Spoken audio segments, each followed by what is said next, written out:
मंगलमय मंगल करण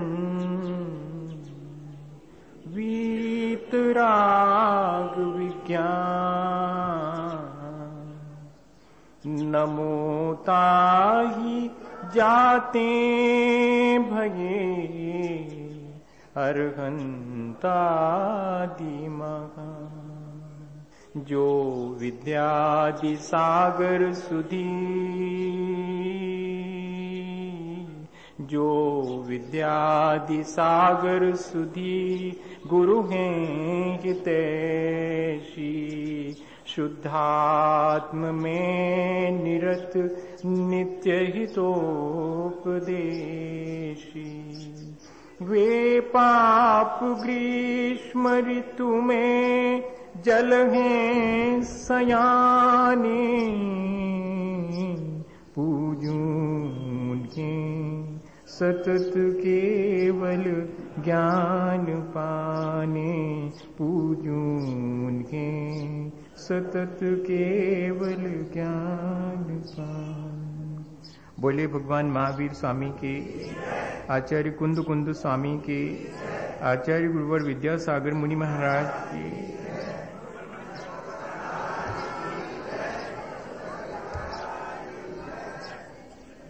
हम सभी लोगों ने पिछले दिनों अपने जीवन को अच्छा बनाने के बहुत सारे विचारों में एक विचार रोज शामिल करने का मन बनाया है और उसी प्रक्रिया में हमने पिछले दिनों मंदिर और मूर्ति के माध्यम से होने वाले जो भी अनुष्ठान हैं, क्या वे सब भी हमारे जीवन को अच्छा बना सकते हैं, इस बारे में विचार किया था। मंदिर की अपनी कोड लैंग्वेज है, मंदिर एनर्जी के रिजर्वायर्स हैं, मंदिर का जो गर्भगृह है उसकी हवा एनर्जी को ट्रांसफॉर्म करती है, मंदिर वॉल्यूम रिजोनेटर है, वॉल्यूम को रिजोनेट करते हैं, उसको अनुनादित कर देते हैं, एम्प्लीफाई कर देते हैं और इस तरह पूरा मंदिर ध्वन्यात्मक हो जाता है। और उसकी ध्वनि मजा यह है कि हमें एक्साइट नहीं करती, ना हमें डिप्रेस करती है, बल्कि वो ध्वनि हमें निरंतर स्थिर, अकंप और शांत बनाती जाती है। मूर्ति उस सारी ध्वनि के बीच अगर गौर से देखा जाए तो एकदम निष्कंप और स्थिर मंदिर के केंद्र में विराजमान रहती है। मंदिर चौकोन है, परिक्रमा गोल है और परिक्रमा के सेंटर में मूर्ति एकदम स्थिर है। आखिर क्या मैसेज देना चाहते हैं इस तरह एक अरेंजमेंट करके? ये इस तरह का अरेंजमेंट किसके दिमाग में आया? क्यों इस तरह से अरेंज किया है इसको? उसके पीछे कोई साइंस था? उसके पीछे जीवन को परिवर्तित करने का कोई आर्ट था क्या? रहा होगा, हम लोग भूल गए हैं। वो प्रतीक है। मंदिर चौकोन है और दोनों दीवारें एक दूसरे के पैरेलल हैं, वे कभी एक दूसरे से मिल नहीं सकती। ऐसे ही शरीर में इंद्रियां हैं जो जिनकी पूर्ति हम करें उनके विषयों की, तो वे अंतहीन हैं, वे कभी भी पूरी नहीं हो सकती। मंदिर की परिक्रमा गोल है, ठीक हमारे मन की तरह, जो निरंतर चक्कर संसार के लगाने में मशगूल रहता है, वो प्रतीक है। और इतना ही नहीं, इस शरीर और मन के बीच बैठी हुई है चेतना, जो कि निष्कंप है, स्थिर है। ठीक इसी तरह शरीर, मन और उसके बाद चेतना, जहां की मूर्ति विराजमान है।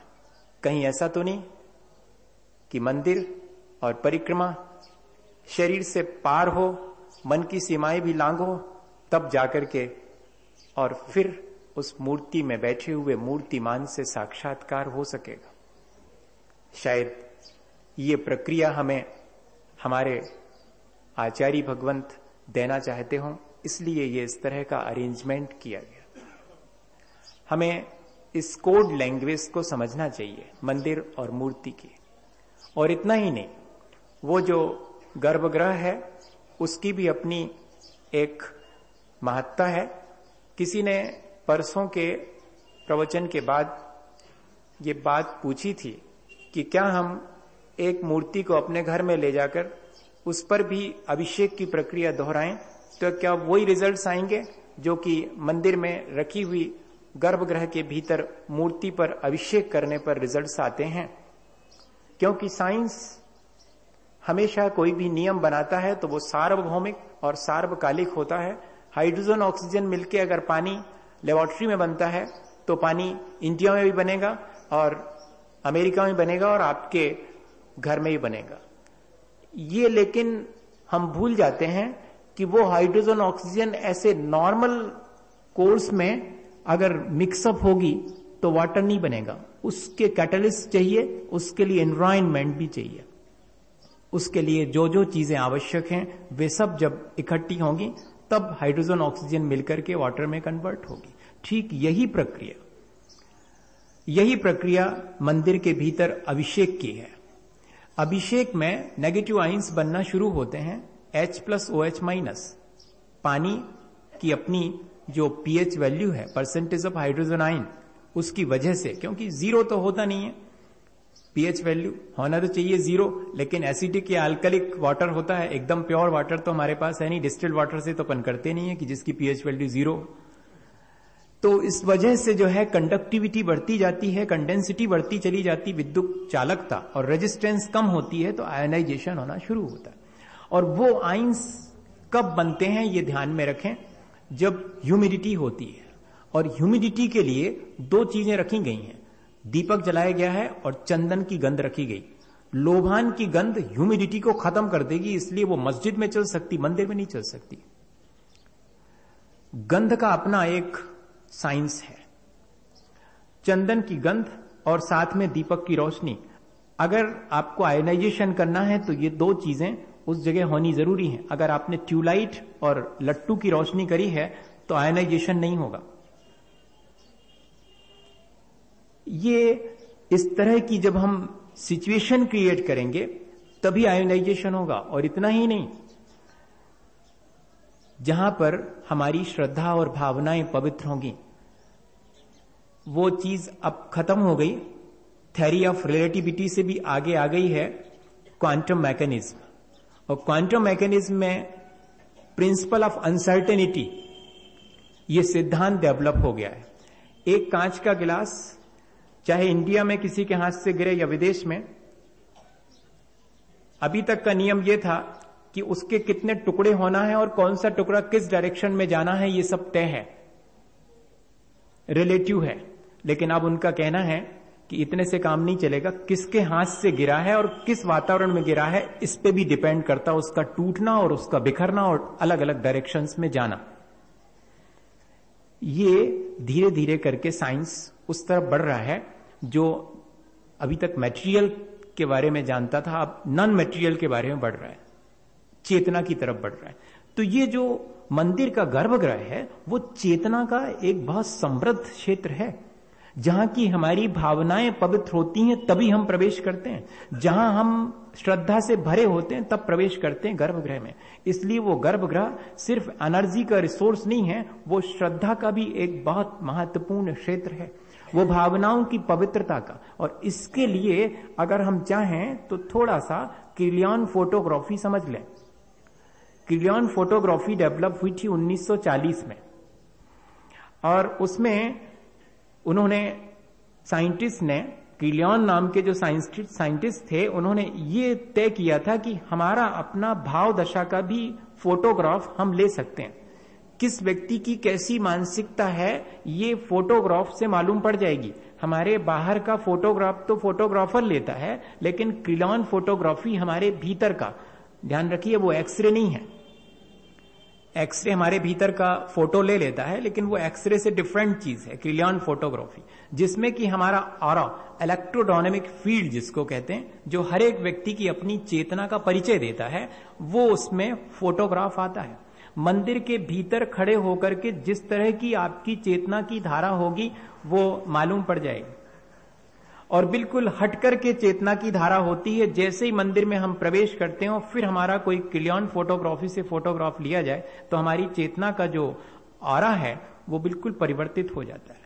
अगर जिगजैग है तो समझिएगा आदमी बहुत कंपित है, वाइब्रेशन उसके भीतर है, और अगर ब्लैकिश है तो समझिएगा कि बहुत गंदा सोच उसके भीतर है, और अगर ऑरा लाइटेड है, येलोइश है, ब्लूइश है, तो मालूम पड़ता है कि बहुत शांत और धर्म से भरा हुआ, श्रद्धा से भरा हुआ व्यक्ति है, और एकदम ऑरा जो है चारों तरफ और बहुत व्यवस्थित होगा, जिगजैग नहीं होगा। तब उन्होंने ये प्रयोग किए कि गर्भगृह के भीतर मंदिर में भगवान का अभिषेक करने जो व्यक्ति जा रहा है उसका अपना ऑरा, और मंदिर से बाहर, दोनों में बहुत डिफरेंस है। इसके मायने हैं कि एक ऐसी जगह ये अनुष्ठान होगा जहां की हमारा इलेक्ट्रोडायनेमिक फील्ड भी चेंज हो जाता है। इसलिए ये बात हमारे मन से हट जानी चाहिए कि इस प्रयोग को हम कहीं भी दोहराएंगे तो वैसे ही रिजल्ट्स आएंगे। रिजल्ट्स आ सकते हैं, लेकिन आपने अगर वातावरण वैसा दिया है तो रिजल्ट आएंगे, आपने मानसिकता बनाई है वैसी तो रिजल्ट्स आएंगे। स्टोन की मूर्ति पर कितना भी अभिषेक करेंगे वो रिजल्ट्स नहीं आएंगे जो कि मेटल पर आते हैं।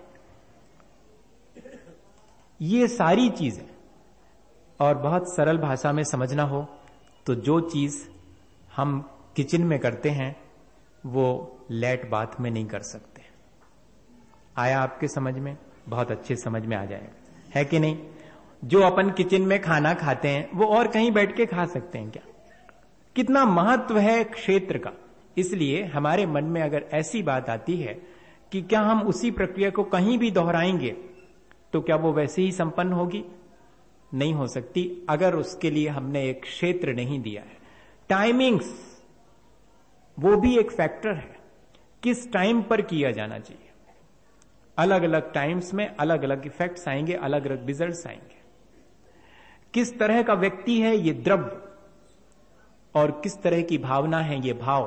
द्रव्य, क्षेत्र, काल और भाव चारों जब योग्य होंगे तभी अभिषेक से जो रिजल्ट्स आना चाहिए वो रिजल्ट्स आएंगे, नहीं तो आधे अधूरे आएंगे या कि बिल्कुल भी नहीं आएंगे। ऐसा साइंस था अभिषेक का। हमारे मन में ऐसा लगता है कि अभिषेक तो मूर्ति अशुद्ध हो जाती है, मूर्ति पे धूल जम जाती है, उसको पोंछने के लिए करते होंगे।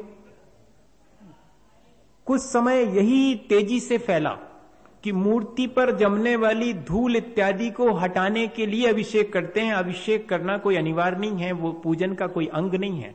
ये प्रचारित हुआ, लेकिन हमें विचार करना चाहिए।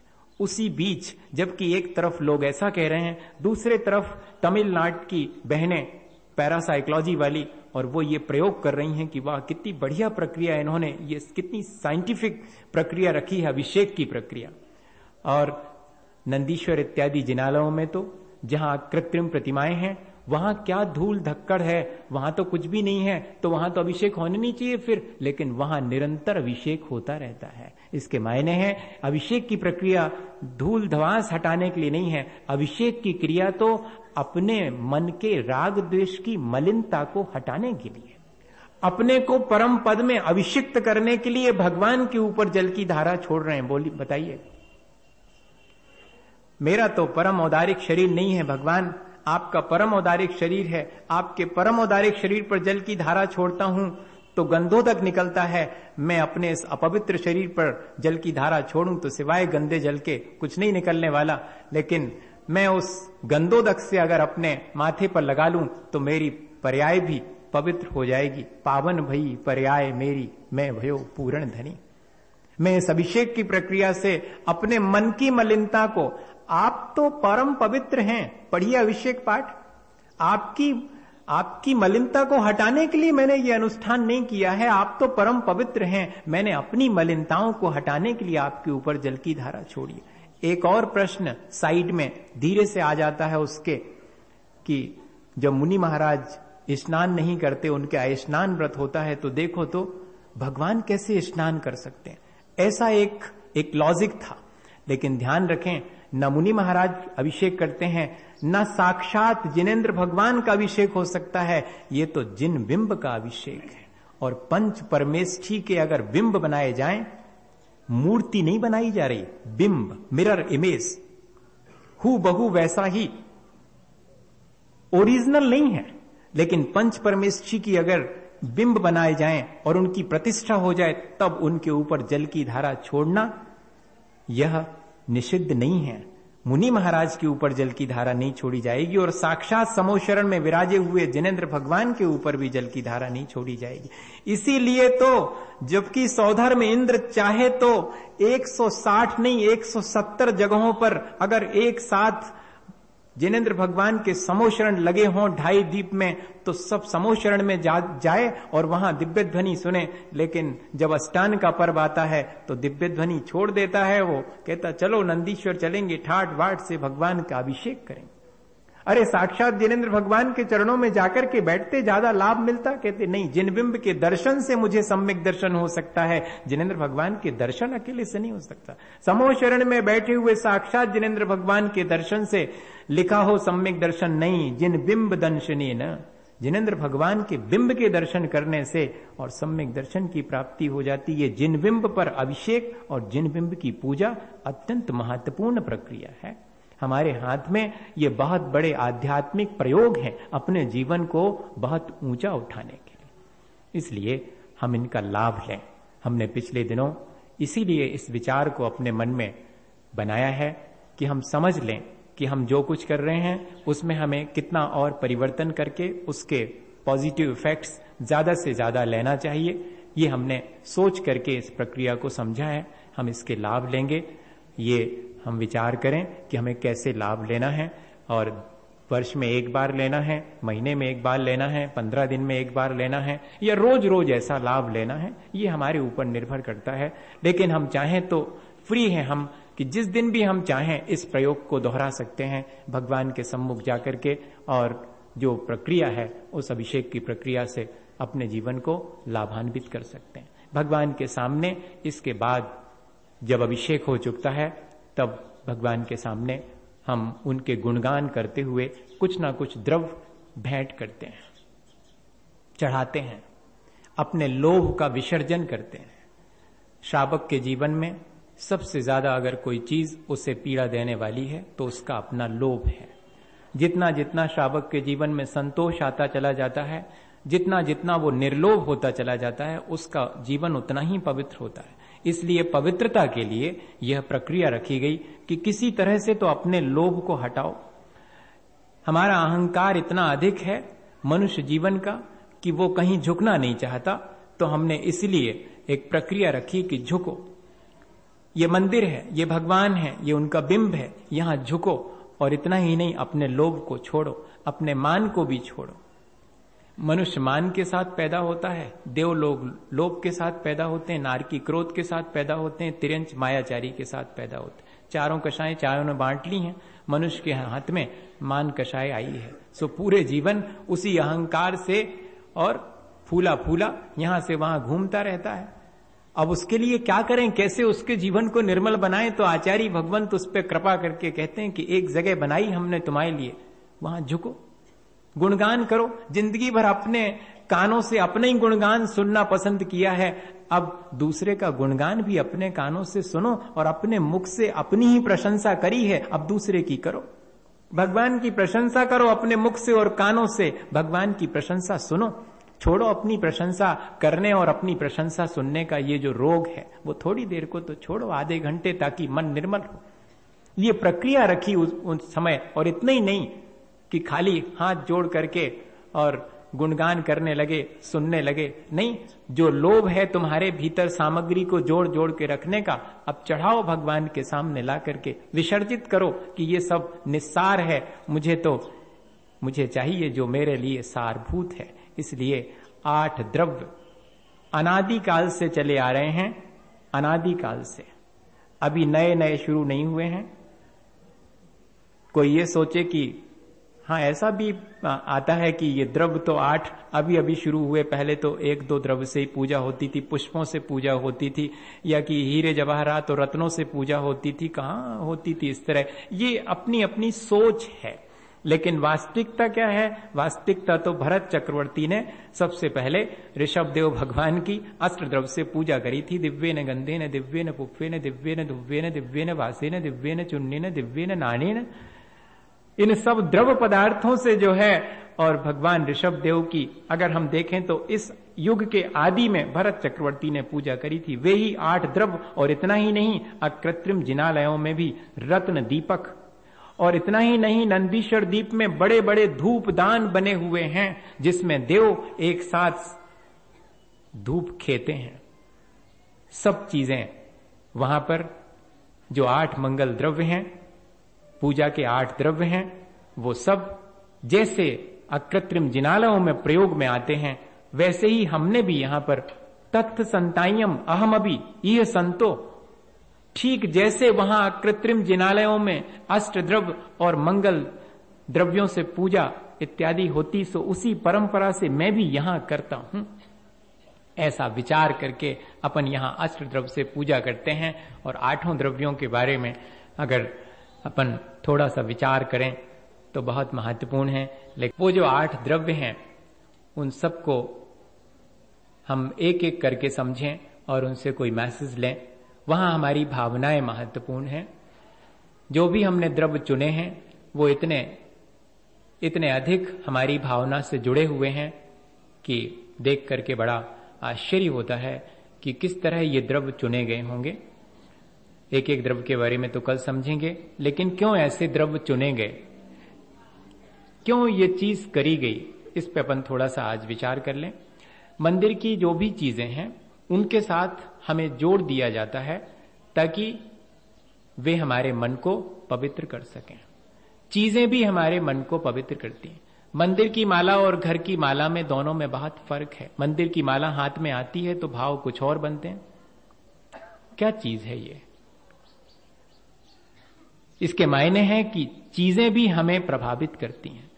चेतन के संपर्क में रहने वाली अचेतन वस्तु भी चेतना से प्रभावित हुए बिना नहीं रहती, और फिर उस वस्तु का जो उपयोग करता है उस व्यक्ति उसको भी वह प्रभावित करती है। इसके बारे में भी साइंस ने प्रयोग किया।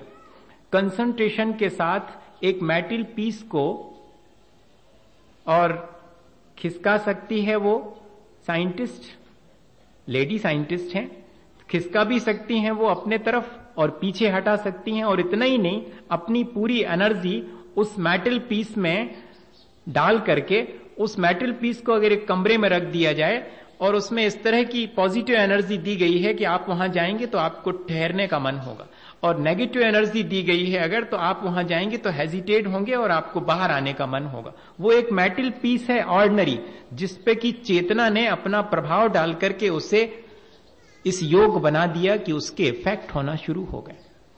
तो जितनी भी मंगल द्रव्य इत्यादि हैं वे अचेतन हैं, लेकिन वे भी जब हमारे हाथ में आती हैं चेतना के संपर्क में तो वे प्रभावशाली हो जाती हैं और हमारे ऊपर भी प्रभाव डालती हैं। एक्चुअली ये एक सिद्धांत है, लॉ ऑफ एसोसिएशन। एक बहुत बड़े लॉयर हुए हैं जिन्होंने की सागर यूनिवर्सिटी बनवाई, हरि सिंह गौर, उनके जीवन की घटना है ये लॉ ऑफ एसोसिएशन। उनका जो है कोट पहनते थे, वो जब खड़े होते थे कोर्ट में लॉजिक देने के लिए किसी भी क्लाइंट के साथ में, ये उनके साथ था। किसी ने इस बात को मार्क कर लिया कि ये जो तीसरा बटन है जब घूमता है तब इनका दिमाग भी चलने लगता है, ये इससे कुछ ना कुछ कांटेक्ट है इसका। तो उन्होंने मुंशी से कहकर, उनके 2 मुंशी थे, एक मुंशी से कहकर पैसे देकर के वो तीसरा बटन जिस दिन उनकी कोर्ट में बहस होनी थी वो तुड़वा दिया। आप आश्चर्य करेंगे कि वो आए और आकर के और जैसे ही खड़े हुए और उनका हाथ तीसरे बटन पर गया और बटन गायब। वे पसीने पसीने हो गए, उन्हें कुछ भी समझ में नहीं आया। वे अपने क्लाइंट के अगेंस्ट में बोलते चले गए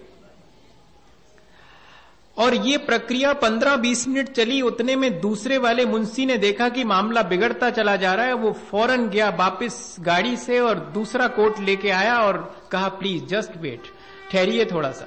रोकिए आप, और कोट उतार के दूसरा पहनाया, दूसरे कोट के तीसरे बटन पर उनने हाथ घुमाना शुरू किया और फौरन बोले कि मिलॉर्ड, अभी तक मैंने जो कहा वो मेरा विपक्ष का वकील क्लाइंट के बारे में कहना चाहेगा, अब मैं बताता हूं कि मैं क्या कहना चाहता हूं।